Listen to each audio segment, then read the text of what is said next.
Welcome to the channel. Here we dive deep into powerful books and break down their ideas in a calm, thoughtful way. In today's episode, we explore Incognito, the secret lives of the brain, a fascinating look into the hidden processes shaping our thoughts, decisions, and sense of self without us even realizing it. If you enjoy clear, thought-provoking breakdowns like this, make sure to subscribe and stay with us for more. Usually when we talk about a medical diagnosis, there's this expectation of total precision. Right, like a mechanic looking at an engine. Exactly. You break your arm, you go in, the x-ray shows that jagged white line, and the doctor just points at it and says, there it is. Yeah. Broken or not broken.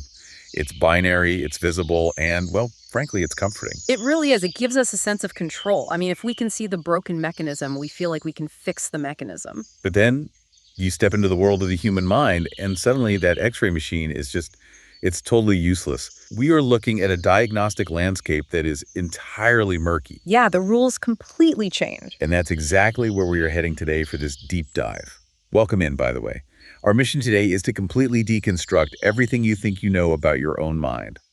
We're looking at the hidden machinery running our brains, specifically using the frameworks from David Eagleman's book, Incognito, The Secret Lives of the Brain. Which is such a fantastic starting point for this. It is. And, we have this 3-pound alien computational material in our skulls. It has as many connections in a cubic centimeter as there are stars in the Milky Way. Huh? So, let's unpack this. The core premise here is incredibly unsettling.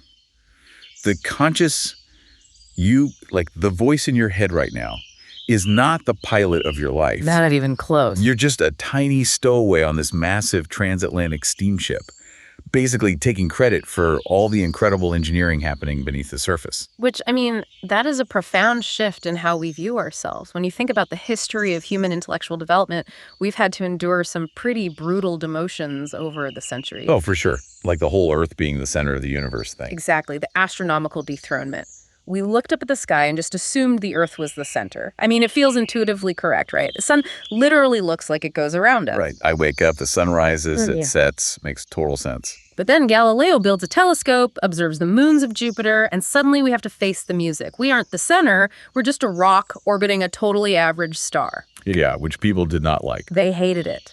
And what we are dealing with now is it's the psychological dethronement.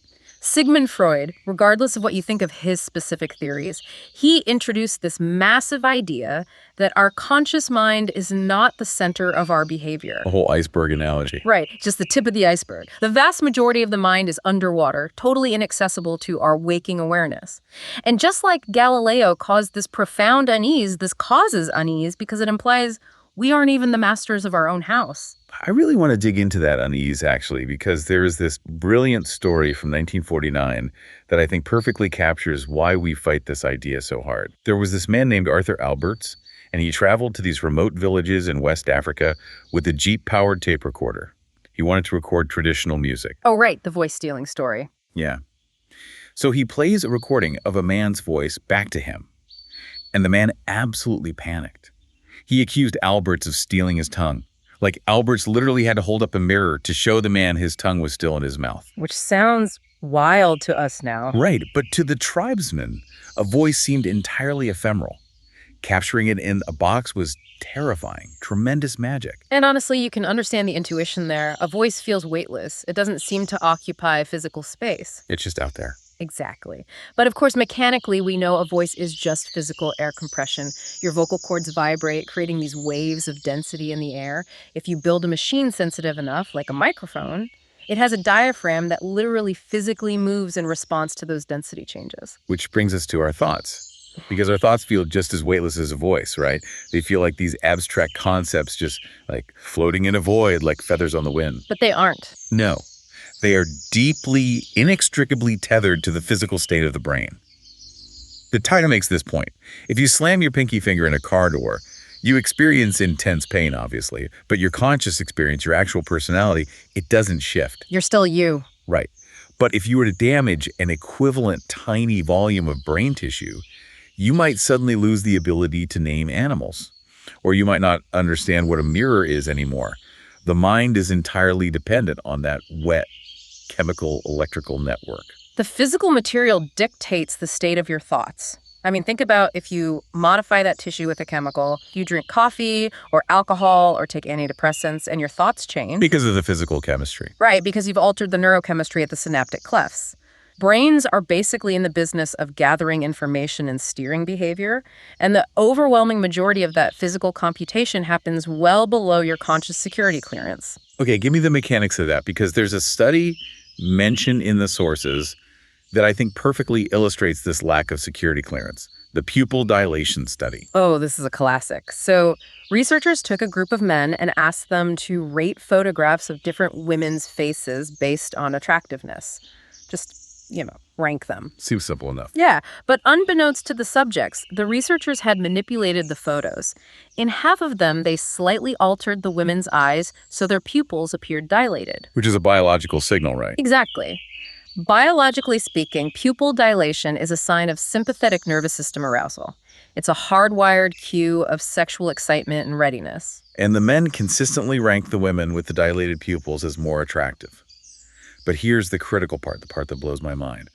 When the researchers asked them, why did you choose those photos? Not a single man pointed out the pupils. They absolutely couldn't. Their conscious minds had zero access to that data. They would say things like, she just has a warmer smile, or I just got a good feeling about her. They just made up a reason. They totally did. Their unconscious machinery, these visual processing networks carved by millions of years of natural selection, spotted that subtle visual cue, recognized its biological imperative, and triggered an autonomic response. So basically, the visual cortex detects the dark circles of the pupils, routes that information down through the amygdala or some deep emotional center, and kicks out a feeling of attraction. Yes. And then the conscious mind just sits there at the end of the assembly line saying, yeah, I decided I like her because of her smile. So who is actually making the decisions here? Well, the brain operates like a massive bustling nation. You have these factories churning out neurotransmitters, telecommunication lines in the form of white matter tracks just buzzing with signals, local neural coalitions making micro decisions all over the place. It's chaotic. Very. And you, the conscious mind, you cannot possibly process all that raw data. You don't want to know the exact firing rate of your retinal ganglion cells. You just want the summary. You want the morning newspaper headline. So I'm just reading the newspaper. I read the headline, hey, I find this person attractive, and I completely ignore the thousands of hours of evolutionary committee meetings that led to it. But what's funny is how incredibly egotistical the conscious mind is. It reads the headline and genuinely believes it did all the work. Oh, it takes total credit, like it's the CEO of everything. Yeah. We see this with massive scientific breakthroughs, too. James Clerk Maxwell, the physicist who unified electricity and magnetism, he famously confessed on his deathbed that something within him discovered the equations. Wow. Yeah, the ideas just arrived fully formed in his conscious mind after his unconscious machinery had spent years grinding through the mathematics in the dark. It's like the conscious mind is just a lightweight newspaper like USA Today, just giving you the absolute bottom line. Okay, so if the conscious mind is just a newspaper reader taking credit for decisions, let's transition from decisions to perception, because we assume opening our eyes is like, turning on a high-definition video camera. You see a taxi cab, you see a tree, and it feels completely effortless. But it's not a video camera at all. Not even close. Yeah. This entire visual experience is a massive magic trick, or a construction, really. It's a profound illusion that our introspection completely fails to penetrate. We inherently trust our visual field until someone forcefully demonstrates its flaws. Let's talk about mock bands. You take these strips of paper that are uniformly colored, let's say a solid medium gray. Each strip is mathematically, objectively, just one shade. Right, no gradient whatsoever. But you place them side by side, and suddenly your brain hallucinates a gradient. Where the strips touch, the left side of a strip looks slightly lighter, and the right side looks slightly darker. The actual photons hitting your retina haven't changed. So what is physically happening in the eye to create that false reality? It's a cellular phenomenon called lateral inhibition. In your retina, you have photoreceptors, the rods and cones. But they don't just send a straight, isolated wire back to the brain. They are connected to each other through these intermediary cells called horizontal cells. So when one photoreceptor gets stimulated by light, it actually sends an inhibitory signal to its immediate neighbors, basically telling them to quiet down. Wait, why would it do that? That sounds counterproductive. If I want to see clearly, shouldn't all the cells fire? You'd think so, but the Yeah. brain doesn't actually care about absolute light levels. It cares about edges. Edges tell you where objects begin and end.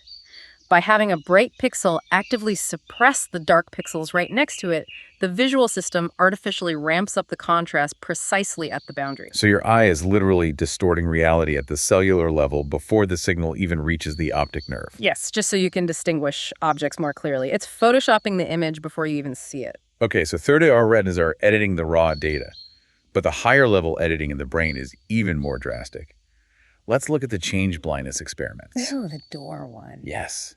It's so wild. There's this famous experiment where an experimenter stops a pedestrian in a courtyard to ask for directions. They're talking face to face. Suddenly, two workmen rudely carry a large wooden door right between them. Just completely blocking the view. Exactly. And while the door temporarily blocks the pedestrian's view, the experimenter ducks away, and a completely different person stands up in their place. Different height, different clothes, different voice. A totally different human being. The door passes, and 2/3 of the time, the pedestrian just keeps giving directions. They don't even notice the person swapped. And, when you hear that, you think, well, I would definitely notice. I always think I'd notice. Right. We all do. But the data shows you probably wouldn't. This completely annihilates the video camera metaphor. If vision was a continuous, high-definition recording, a sudden massive discontinuity in the center of the frame, a totally new person, would trigger an immediate alarm. So what are we actually seeing, if not a video feed? We are seeing what researchers call a 2.5-dimensional sketch. The brain does not render a flawless, high-fidelity 3D model of your surroundings at all times. It's computationally impossible. About a third of your brain is already dedicated to vision just to do the basics. So it's cutting corners. Huge corners. It computes on a strict need-to-know basis. The book has this brilliant analogy. It's like opening the refrigerator door. Because the light is always on when you look inside, you falsely assume the light is always on when the door is closed. That's exactly it. Because wherever you aim your fovea, the high-resolution center of your eye, the world is in sharp focus. You falsely assume your entire visual field is in sharp focus. But it absolutely isn't. If you stare at a fixed point on the wall and have someone hold up colored markers in the corner of your eye, you'll know something is there, but you won't be able to tell what color they are, let alone read text. Your peripheral vision is basically legally blind. It is blurry and devoid of color. Your brain is just filling in the margins with educated guesses. And, if you walk into a coffee shop, your visual cortex doesn't encode the exact number of sugar packets on the counter or the brand of the barista's watch. It just interrogates the world when a specific question is asked, like, how many sugar lumps are left? Then it looks. It's like our eyes are these secret agents constantly darting around to gather specific clues. But here's where it gets really interesting. If vision is this modular, piecemeal construction, what happens when the different processing departments in the brain disagree with each other? Oh, it gets weird. Because we treat motion like an inherent property of an object, right? Yeah. But the brain treats it like an add-on feature. It is entirely modular. You have specific clusters of neurons in the visual cortex, specifically an area called V5 or MT, that are dedicated solely to calculating motion. They don't care about color. They don't care about shape. Just speed and direction. Only direction and speed. And we can prove this with the waterfall illusion. You stare at a cascading waterfall for a minute or two. The downward motion detectors in your V5 area are firing like crazy, and eventually they experience neural fatigue. They basically run out of juice. Right, their baseline firing rate drops. Then you look away at the stationary rocks next to the water, and suddenly the rocks look like they're crawling upward. Right, because normally your upward and downward detectors fire at a low balanced baseline when you're looking at something stationary. But because the downward detectors are exhausted, the upward detectors are suddenly firing relatively stronger. So your brain does the math and says, well, the upward signal is stronger, so the object must be moving up. But the rocks aren't changing their physical position. Exactly. You experience the impossible sensation of movement without any change in spatial coordinates. Which is mind-bending. Yeah. But it gets genuinely terrifying when you look at clinical cases. The book brings in this tragic but illuminating case of a woman who suffered severe carbon monoxide poisoning. The achinotopsia case. Yes. She survived, but that specific V5 region of her brain we just talked about was permanently destroyed by the lack of oxygen. The rest of her visual cortex was totally fine. She could see color, edges, identify faces, but she developed motion blindness. It's almost impossible for us to conceptualize what that looks like. Her life became a series of strobe light snapshots. She would try to cross the street, look left, and see a static image of a red truck far down the block. A second later, she'd look again, and the truck was suddenly 20 feet away. She had no visual perception of it actually moving. She couldn't even pour a cup of coffee. Right, because she didn't see the liquid flowing. She just saw a frozen, gleaming column of silver hanging from the spout. And then suddenly the mug was overflowing. It really demonstrates that the brain operates on its own internal hardwired logic. It doesn't use the logic of a physicist. Like if you ask a physicist how a baseball outfielder catches a fly ball, they would say the player needs to calculate the ball's initial velocity, trajectory, wind resistance, acceleration. Which is way too much math to do in 2 seconds. Exactly. An outfielder's brain doesn't do calculus. No, it uses an unconscious, hardwired program. The outfielder just starts running, and their unconscious visual system constantly adjusts the running speed and direction to keep the ball visually appearing in a straight line from their perspective. They aren't predicting the landing spot at all. That are literally just following a tracking program. As long as they keep the visual angle steady, physics dictates they will intercept the ball. And that program is entirely blind to the physical world, which is why they occasionally crash into the outfield wall at top speed. The conscious mind is just along for the ride while the motor loop executes the code. Okay, I buy that space and motion are constructed. But I want to pose a critical thought here. What about time? Is the timing of events out there real, or is that just another editing trick? It's definitely an editing trick. But wait, if a pitcher throws a 100-mile-per-hour fastball at my face, I duck instantly. If my brain is taking all this time to process the visual data routed around the V5 and all these modules, wouldn't the ball hit me before I even knew it was there? That is a crucial distinction. You do duck in real time, but your conscious perception of ducking happens later. Oh, I see. The visual data of the approaching baseball hits your retina and splits. One really fast, dirty signal goes straight down to the brainstem, which triggers an instant unconscious reflex to jerk your head away. So the body acts first. Exactly. But the high-resolution signal goes up to the visual cortex, gets processed, edited, and synchronized. Your body ducks, and then a fraction of a second later, your conscious mind experiences the narrative, oh, I saw the ball, and I decided to duck. So consciousness is just taking credit for a reflex. Once again, yes. The brain processes sight and sound at completely different speeds. Light travels faster than sound, right? Right. If you snap your fingers in front of your face, the visual data hits your retina instantly, but the sound wave takes a few milliseconds to reach your ear. And then auditory processing in the brain takes a different amount of time than visual processing. So if your brain just fed you the raw data as it arrived, the world would be like a badly dubbed movie. Completely out of sync. So the brain holds onto the early arriving visual data, waits for the auditory data to show up, stitches them together in the editing room, and then hits play for the conscious mind. It edits them to seem simultaneous, like a delayed live broadcast of Saturday Night Live. Wow. And researchers proved how pliable this editing room is with this crazy button press experiment. I love this experiment. They had a subject press a button, which immediately triggered a flash of light. Cause and effect, right? The brain sees them as simultaneous. Then the researchers secretly inject a tiny delay, say 100 milliseconds, between the press and the flash. And initially, the subject notices the lag. Yeah, but within a few dozen presses, the brain adapts. It actually shifts its internal timestamps, effectively delaying the perception of the button press, so it once again feels simultaneous with the flash. It forces the world to make chronological sense. But here's the magnificent twist. Once the subject's brain has fully adapted to this delay, the researchers turn the delay off. So the subject presses the button, and the flash happens instantaneously again. And the subject completely freaks out. Because they perceive the flash happening before they push the button. The brain's editing software is still applying the correction, so it timestamps the flash in the past. It's a total reversal of cause and effect. It proves that the very fabric of time as we experience it is a post hoc mental construction. Which perfectly sets up perhaps the most massive aha moment for me.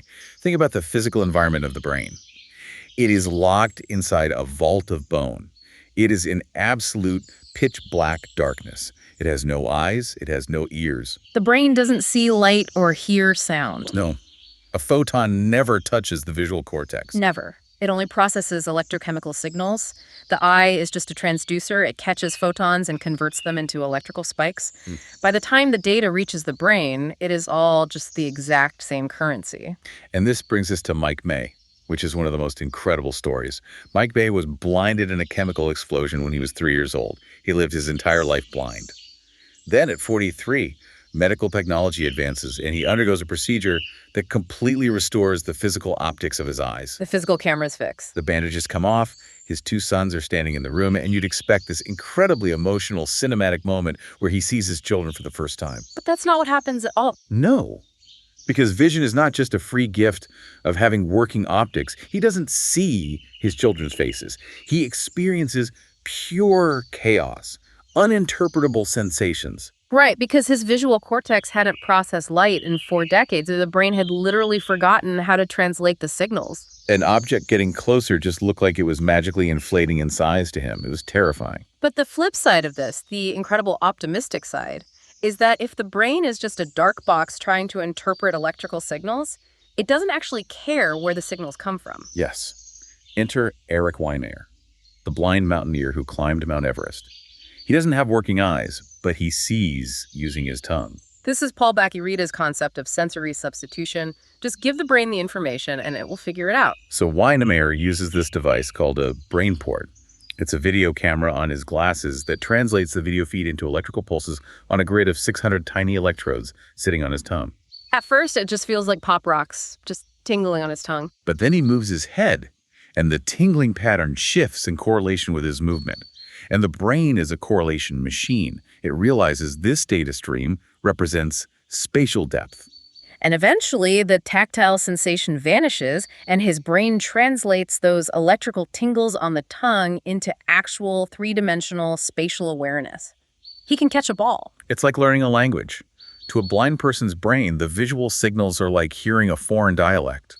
But with enough exposure, the brain learns the language and it becomes direct perception. We see this with genetically engineered mice, too. Scientists took the gene for a human color photopigment and spliced it into colorblind mice. And they just grew a new receptor. Yep, and the brain had never seen this data stream before, but it just wired it up, and suddenly the mice could distinguish new colors. And we see it in humans. About 15% of human females are tetrachromats. They possess an extra 4th photoreceptor. The average person sees maybe 1 million colors, but a tetrachromat can see up to 100 million colors that the rest of us cannot even fathom. Their brain just seamlessly integrates the extra data. It forces us to completely flip the traditional textbook model of the brain on its head. We usually think data flows from the eyes into the brain, outside in. But the reality is the exact opposite. The brain is actually a loopy, closed system running its own internal reality generator. It generates reality from the inside out. There are significantly more neural pathways traveling from the higher level brain areas down to the visual cortex than there are traveling up from the eyes. Try this right now. Close your eyes and picture an ant walking on a red or white tablecloth towards some purple jelly. You can see it, right? Vividly. But your eyes are closed. The visual cortex just lit up from the inside. The incoming sensory data from the eyes is merely modulating the internal simulation. Right. Waking perception is just dreaming with a little more commitment to what's in front of you. And we know this because of Charles Bonnet syndrome. Oh, this is fascinating. These are people who are losing their eyesight, going blind. And because the optic nerve stops sending signals, the visual cortex gets bored. So it just starts running its own simulations. They hallucinate marching bands or flocks of birds or vividly colored flowers. And they know it's not real, but it looks perfectly real. The terrifying extreme of this is Anton syndrome. This is when stroke patients are entirely 100% physically blind, but they confidently deny it. They genuinely believe they can see. A doctor will stand in front of them, hold up 0 fingers, and ask how many fingers they see, and the patient will calmly guess 3. They aren't lying. Their internal reality generator is still churning out an image, and because the error-checking part of the brain is damaged, they accept the hallucination as reality. Because the brain only cares about differences or errors between its prediction and the incoming sensory data. Which is why you can't tickle yourself. Exactly. When you reach out to tickle your own ribs, your brain sends an efferent copy, a prediction of the exact sensation. When your hand touches your ribs, the feedback perfectly matches the prediction, so it's canceled out. But when someone else tickles you, your brain has no prediction. It's a massive error signal. So if our brain is running these massive predictive models in the dark and canceling out what it expects, how much access do we have to physical things we do every single day? Very little. We live in the gap between what our brain knows how to do and what our conscious mind can access. This is implicit memory. Let's do a mental exercise. Everyone listening, close your eyes and pantomime changing lanes in a car. Just do the motion with your hands. I bet almost everyone just held the wheel straight, banked it right, and returned it to center. Yep. But if you actually executed that exact motion in a real car, you would veer diagonally and smash into the guardrail. The actual physical motion requires banking right, coming back past center to bank slightly left to straighten out, and then returning to center. You do this flawlessly every day. Your brain knows the physics, but your conscious mind gets it completely wrong. Because the conscious mind is locked out of the autopilot. And it's not just driving. Look at the Japanese chicken sexers. This story is wild. In poultry farming, you have to separate male and female chicks the day they hatch. But they look identical. The differences are microscopic, but master chicken sexers in Japan can glance at a chick for a fraction of a second and sort it with near-perfect accuracy. But they can't consciously explain how they know. They just say, it looks like a male. So how do they train new people? Through relentless trial and error feedback, a student guesses, and the master just says yes or no. The student's brain learns the subtle cues through dopamine hits strengthening the synapses, but their conscious mind is totally locked out. The British military did the exact same thing in World War II with aircraft spotters. They needed people to distinguish a British Spitfire from a German Messerschmitt when they were just tiny dots on the horizon. They learned through rapid-fire flashcards. Right or wrong? It's the evolutionary logic of the robot that won Wimbledon. The brain's goal is to burn tasks into the circuitry to maximize speed and energy efficiency. The energy efficiency is crazy. The book compares chess master Garry Kasparov to the IBM supercomputer Deep Blue. Deep Blue required megawatts of electricity to brute force calculate chess moves. Kasparov was running on about 20 watts of body heat, basically a dim light bulb powered by a sandwich. Because Kasparov isn't consciously calculating millions of moves, his chess strategies are automated into his procedural memory. If the autopilot is so great, so fast and efficient, why do we even have a conscious mind? Why aren't we just completely unconscious robots? Because consciousness is the CEO. It sets long-term goals and trains the robotics. When you first learn to ride a bike, the CEO is heavily involved. You're wobbling, crashing, overthinking. But once the skill is mastered, the CEO steps out of the way. And if it doesn't step out of the way, things go badly. Very badly. There's that poem, The Puzzled Centipede. The centipede is running fine until a toad asks her which leg comes after which. The moment her consciousness tries to meddle in the automated details, the system crashes and she's paralyzed in a ditch. So implicit memory handles our tennis swings and our typing. But the subterranean world isn't just motor skills. It controls our social lives, beliefs, and biases. This is where it gets a little scary. Let's look at implicit egotism. The statistics on this are mind-blowing. They really are. People are disproportionately likely to marry someone with the same first initial as theirs. Johns marry Janes.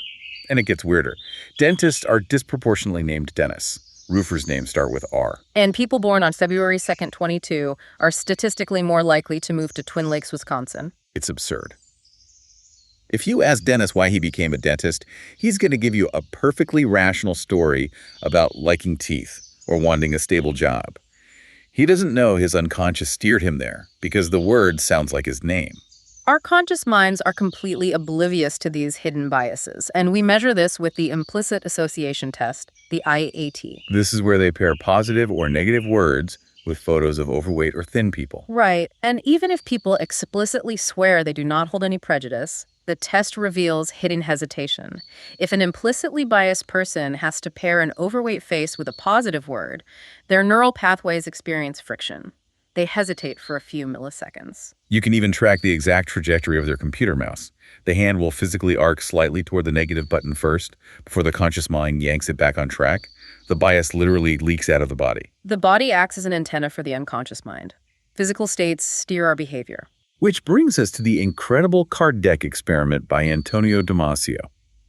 He had subjects draw from 4 decks of cards. 2 were bad decks that would bankrupt them. 2 were good decks that made money. And they had to figure out the game. Right. It took the conscious mind about 50 draws to verbally explain which decks were bad. But Damasio was measuring their sweat glands. And by the 13th draw, long before the conscious mind knew anything, the autonomic nervous system figured it out. Every time their hand reached for a bad deck, they would subtly sweat. The body was giving them a hunch or a gut feeling. The unconscious mind crunched the statistics and sent a physical signal, a somatic marker, to steer the person away from danger. It's like the rumble strip on the highway waking up the driver. So if you want to know what your unconscious wants, you should listen to your body. There's that great trick. If you're agonizing over a decision, flip a coin. But not for the result of the toss. Right. You flip it to gauge your gut's immediate reaction. The microsecond of the coin lands on heads. If you feel a pang of disappointment, your body just told you that your unconscious actually wanted tails. It's a brilliant way to tap into the neural supercomputer. It brings everything together. But I want to explore the ultimate boundaries of this. We don't just learn automation, we inherit it. We are fenced in by evolutionary free programming. Yes. This is the concept of the Umwelt versus the Umgebung. The Umgebung is the broader, objective reality. Everything else. Exactly. But organisms can only perceive their Umwelt, the specific slice of reality their biology allows. Think about a tick. A tick is blind and deaf. Its entire world is defined by temperature and the scent of butyric acid from mammal skin. A bloodhound lives in a rich world of scent. But we humans think we see the whole picture. Yet we're completely blind to the radio waves, X-rays, and cell phone signals passing through our bodies right now. We simply lack the receptors. And we can see how arbitrary these boundaries are with synesthesia. People who taste shapes, or see days of the week in specific physical locations. Or hear colors. It shows that microscopic genetic tweaks completely change the boundaries of reality. To a synesthete, our reality is as strange and bleak as theirs seems to us. We literally cannot imagine what we lack. Okay, I get that my senses are limited. But my thoughts, surely my ability to reason is objective. Logic is logic, right? You'd think so. But even logic is hardwired for evolutionary survival. Let's look at the 4-card logic puzzle, the Wasson selection task. Okay, there are 4 cards. An 8, a 5, a purple card, and a red card. The rule is, if a card has an even number on one side, it must have a primary color on the other. Which 2 cards do you turn over to test the rule? When framed abstractly like this, people fail miserably. They usually pick the 8 and the red card, but the red card doesn't matter. You have to check the 8, and you have to check the purple card to make sure there isn't an even number hiding behind it. It's so hard for the brain to grasp, but when you frame the exact same logical structure as a social rule, It's instantaneous. the rule becomes, if you are drinking alcohol, you must be over 21. The 4 cards are now 4 people. 1 drinking beer, 1 drinking soda, a 25-year-old, and a 16-year-old. Who do you check? Almost everyone solves it instantly. You check the beer drinker, and you check the 16-year-old. It's the exact same P and Q logic. But our brains are not designed to be generally logical. We didn't evolve to solve abstract math. We evolved to detect social cheaters and survive in tribes. Our thoughts are physically constrained by our evolutionary history. Well, this has been an absolute trip. We've seen that our conscious self is literally the last one to know anything. Our eyes are constructing reality on the fly. Our timing is edited after the fact in a delay. Our bodies are making choices based on secret biases, and the very thoughts we can think are fenced in by millions of years of evolution. It's humbling, to say the least. It really is. I want to leave you, the listener, with a final mind-expanding concept. If your reality is just a tiny, limited broadcast that your specific biology is tuned into, imagine what else is happening in the Umgebung, the grand objective universe that we simply don't have the biological antenna to pick up. As you walk out into the world today, look at the people around you, the colors you see, the decisions you make, and ask yourself, what impossible colors, invisible forces, and unthinkable thoughts are floating right through you at this very moment, simply waiting for the right kind of brain to perceive them. Thank you for taking this deep dive with us.